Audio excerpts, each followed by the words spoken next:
with tears blurring my vision, I signed that prenup, believing I was shielding the man I adored from my seemingly penniless family.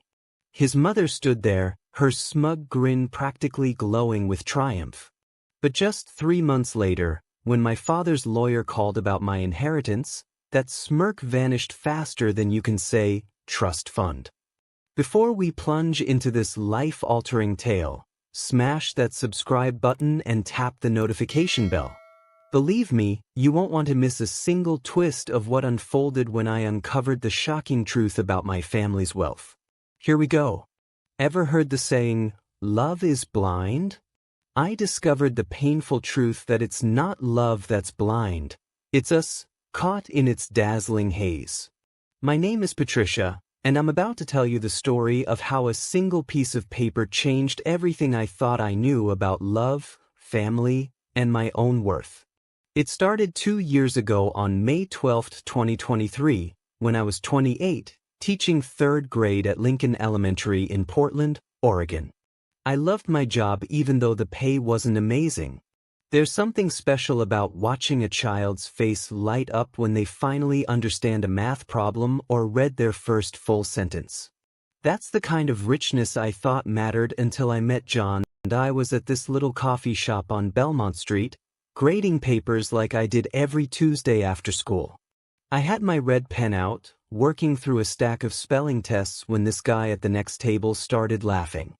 Not just a chuckle, but a real genuine laugh that made me look up from my papers. He was reading something on his phone, shaking his head with this smile that just drew me in. "Sorry," he said, noticing me staring. "My buddy just sent me the worst dad joke known to mankind." He had these warm brown eyes and wore a perfectly tailored suit that probably cost more than my monthly rent. "John," he said, extending his hand. "Patricia," I replied, and that was it. We talked for 2 hours straight.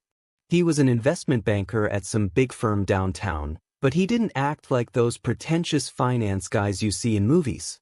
He asked about my students, laughed at my stories about classroom chaos, and seemed genuinely interested in my world.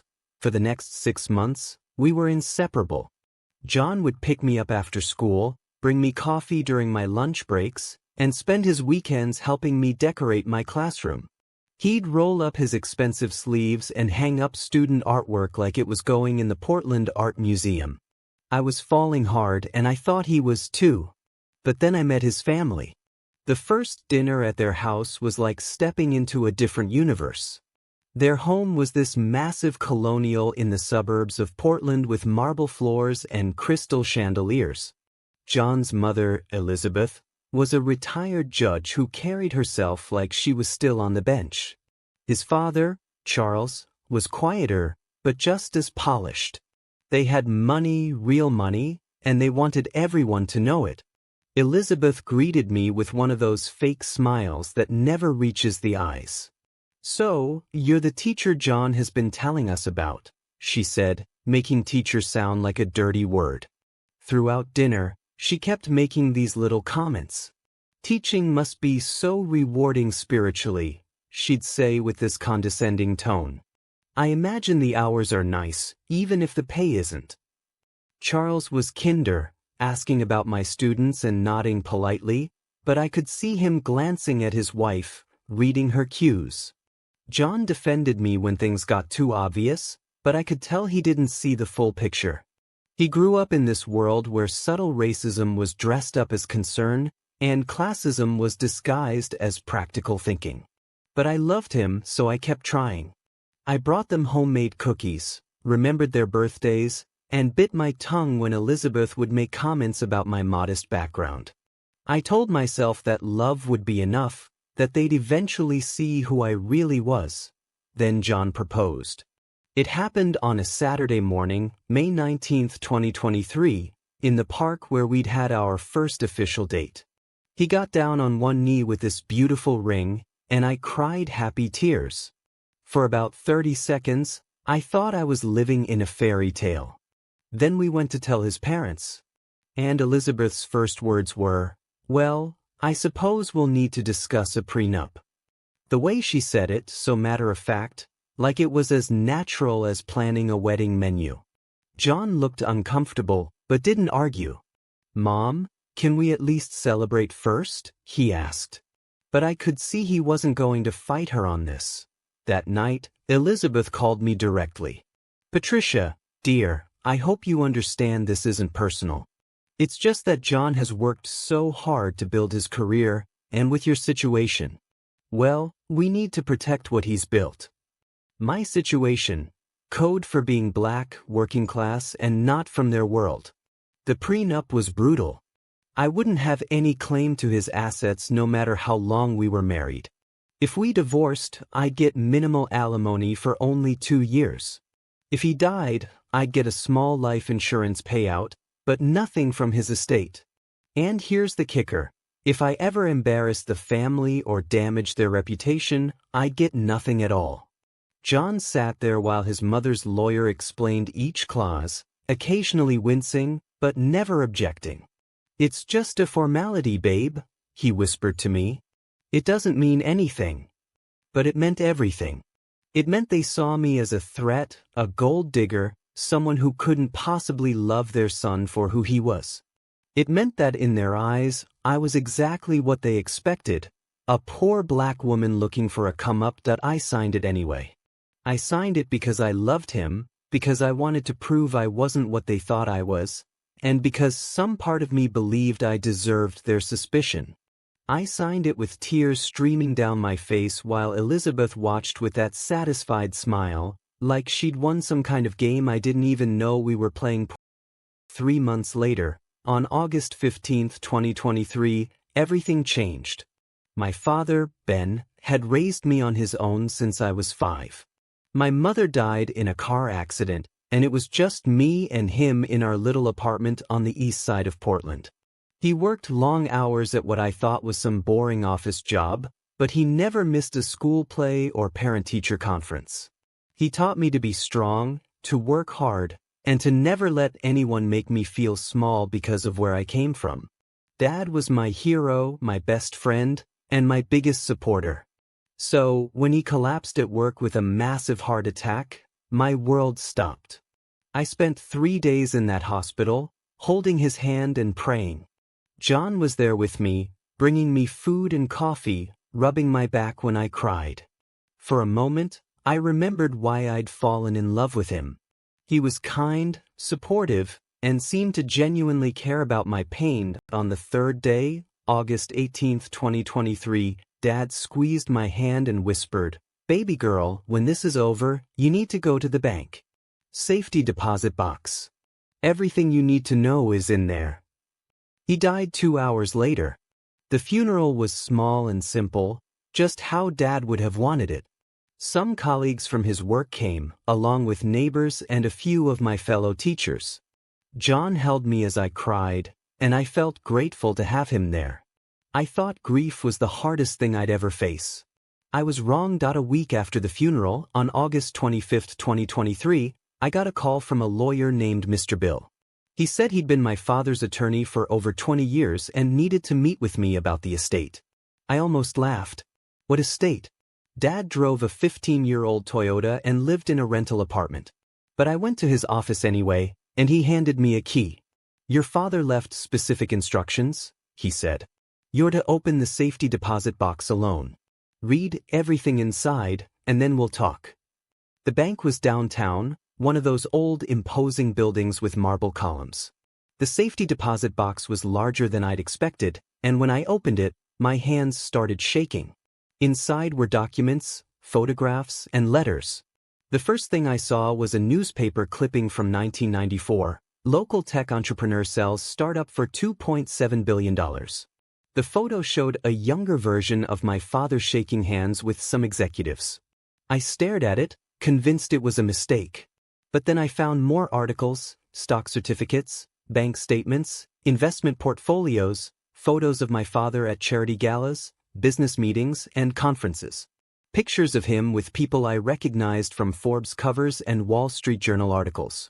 My father, my quiet, humble father who drove an old Toyota and lived in a tiny apartment, was worth almost $2.90 billion. The letters explained everything. Dad had started a tech company in the early 90s that developed software for financial institutions. When he sold it in 1994, he became one of the youngest black billionaires in America. But he'd made a conscious choice to live modestly, to give me a normal childhood, free from the complications that came with that kind of wealth. "I wanted you to know your worth had nothing to do with money," he'd written in a letter dated just months before his death. "I wanted you to be strong, independent, and grounded in who you are, not what you have. But now you're old enough to handle this responsibility. Use it wisely, baby girl. Use it to make a difference." I sat in that bank vault for 2 hours, reading every document, looking at every photo. My father had been secretly funding scholarships, supporting educational programs, and donating to causes he believed in. He'd built a fortune and then spent his life giving it away, all while making sure I never felt different or special because of money. When I finally met with Mr. Bill, he explained that I'd inherited everything: the liquid assets, the real estate, the investment portfolios. After taxes and charitable commitments Dad had already made, I was looking at an inheritance of just over $1.9 billion. $1.90 billion that I thought about that prenup sitting in John's family safe, about Elizabeth's satisfied smile, about all the times they'd made me feel small and grateful just to be included in their world. I thought about the modest background, comments, and the way they treated me like a charity case. And then I started to laugh. That night, I sat John down and told him everything. He was shocked, then hurt that I hadn't told him sooner. "Why didn't you say anything?" he kept asking. "Why did you let me? Why did you let my mother?" "Because I wanted to see who you really were," I said. "I wanted to know if you'd stand up for me when you thought I had nothing." He got quiet then, and I could see him thinking back to all those dinners, all those little comments his mother had made, all the times he'd chosen keeping peace over defending me. The next family dinner, on September 10, 2023, was interesting. I didn't announce my inheritance. I just dropped hints, mentioned that I'd be taking some time off from teaching to handle some family business, said something about discovering some family assets and needing to meet with financial advisors. Elizabeth was dismissive as usual. "Oh, how nice. I'm sure it's wonderful to have a little something put aside." She actually patted my hand like I was a child who'd found a $20 bill. That's when I pulled out the bank statements. The silence was deafening. Elizabeth's face went completely white. Charles choked on his wine. John just stared at the numbers, his mouth hanging open. "I'm sorry," Elizabeth stammered. "But there must be some mistake. These numbers can't be right." "Oh, they're right," I said calmly. "My father was Ben Johnson, founder of Secure Flow Technologies. Maybe you've heard of it." Charles's eyes went wide. You're Ben Johnson's daughter?" "The Ben Johnson. The very same," I said, enjoying every second of their shock. "The same man whose background you found so modest." What happened next was almost comical. Elizabeth immediately started backtracking, suddenly finding reasons to praise my father's business acumen and my strong family values. Charles began asking detailed questions about Dad's company, like we were old friends. Even John's sister, who barely spoke to me before, started texting about getting together for lunch. But the person I was most interested in watching was John. He wasn't celebrating or proud. He was embarrassed. Embarrassed that he'd let me sign that prenup. Embarrassed that his family had treated me poorly. But mostly he was embarrassed that his girlfriend was now worth more than his entire family combined. "Why didn't you tell me?" he kept asking. "We could have avoided all of this." "Could we?" I asked. "Would you have loved me any differently? Would your mother have treated me with respect, or would you have just found new ways to make me feel like I didn't belong?" He couldn't answer that, and we both knew why. The relationship limped along for another month, until October 7, 2023, but it was over. John couldn't handle the role reversal. Couldn't handle that I no longer needed him or his family's approval. He'd fallen in love with the idea of being my savior, of lifting me up to his level. Now that I was above his level, he didn't know how to relate to me. Elizabeth kept trying to rebuild our relationship, inviting me to charity events and family gatherings. But I'd seen her true colors, and no amount of money was going to erase that. She didn't respect me. She just respected my bank account, The final straw came when John suggested we tear up the prenup and start over. "We can work this out," he said. "We love each other." "Do we?" I asked. Because the man I loved would have never let me sign that prenup in the first place. The man I loved would have stood up to his mother instead of letting her treat me like a threat. The man I loved would have seen my worth before he knew my net worth. I gave him back the ring and kept the prenup. Not because I was bitter, but because I wanted to remember the lesson it taught me. Never let anyone make you feel small because of where you come from. Never settle for someone who won't defend you when you can't defend yourself. And never, ever let anyone treat you as less than you are. A year later, on October 14, 2024, I established the Ben Johnson Foundation, focusing on education and opportunities for underserved communities. I still teach, though now I teach at a school I built. I've met someone new, a man who knew nothing about my money when he fell in love with my laugh in a grocery store checkout line. He's a social worker who makes a fraction of what I have.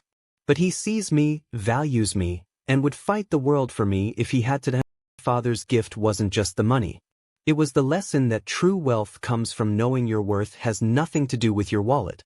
Elizabeth's prenup was supposed to protect her son from me. But it ended up protecting me from a family that could never see my value. Sometimes the best thing someone can do for you is show you exactly who they are. That prenup was the most expensive education I never knew I needed, and it was worth every penny I didn't have to pay for it. That prenup delivered the most profound lesson I've ever learned. Never let anyone diminish you for your roots. My father concealed his fortune to instill humility in me, but I realized true self-worth isn't tied to wealth. It's about embracing your intrinsic value. If this story struck a chord, hit that like button, share it with someone who needs its message, and subscribe for more real-life tales. Drop a comment and tell me, have you ever been judged for where you come from? I read every single comment. Until next time, always remember, your worth surpasses anyone's judgment of you.